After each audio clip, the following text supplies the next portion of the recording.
Men Milliy Farhod Fattoyevich shu institutning tayanch doktoranturasini tugatganman. Gistolik tasvirlarga dastlabki ishlov berish va tanib olish algoritmlari mavzusida tadqiqot ishi olib borganman va himoya qilganman. Ilmiy rahbarim professor Mirzayev Namoz Mirzayevich. Hozirgi kunda onkologik kasalliklari soni oshishi va ularni tashxislash, ularni davolash bo'yicha tezkor qarorlar qabul qilish o'ta muhim masala hisoblangani uchun biz tadqiqot ishimizda aynan onkologik kasalliklarni bashoratlash, bu bashoratlarni amalga oshirishda tasvirlarni tahlil qilish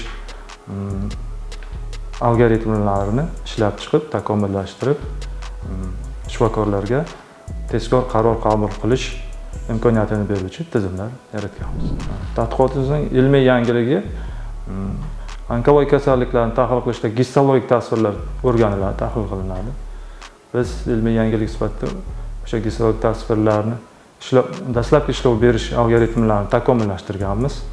Ulardan belgilarni ajratib olish usullarini ansambl yondashuvini taqdim etganmiz va gistologik tasvirlar asosida onkologik kasalliklarni bashoratlash modellarini ishlab chiqqanmiz va takomillashtirganmiz.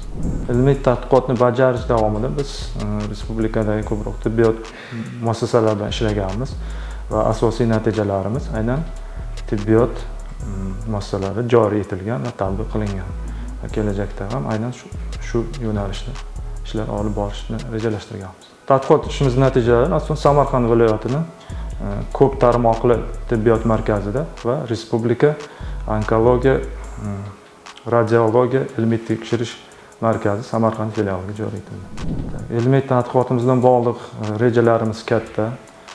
Biz onkologiyani o'rganish, onkologiya bo'yicha qarorlar qabul qilishda endi dastlabki rejalarimizdagi narsalarni bajarganmiz, lekin bu soha tezkor qabul qilish, tezkor qaror chiqarish, mutaxassislarni kompyuterlardan foydalanishni o'rgatishga juda ehtiyoji katta. Shu tufayli onkologik kasalliklarning ko'proq turlarini bashoratlash imkoniyatini beruvchi tizimlarni yaratish, ularni ko'proq mutaxassislarga o'rgatish va ulardan foydalanib tezkor qaror qabul qilish va davolash usullarini tanlashni tezlashtirishni maqsad qilganmiz. Kelajakda aynan shu narsaga erishuvchi tizimlarni yaratmoqchimiz. Kelajakdagi tadqiqotchilarga amaliyotdagi mavjud muammolarni o'rganish, bu muammolarni ilm bilan bog'lash yo'llarini izlash, ustozlar bilan maslahatlashgan holda ilm yo'nalishlarini tanlab olish, undan tashqari ko'proq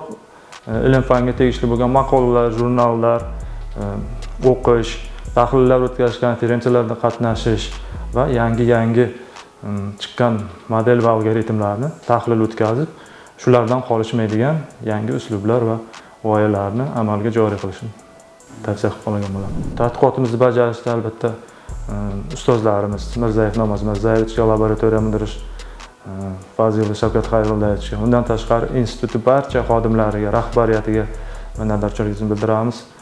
Ularning mas'uliyatli ishlarda tomay ishlashlarini tilab qolamiz va barcha yoshlarga aynan shu yo'nalishda, shu institutga kelib tadqiqotlar bajarishini tilab qolamiz.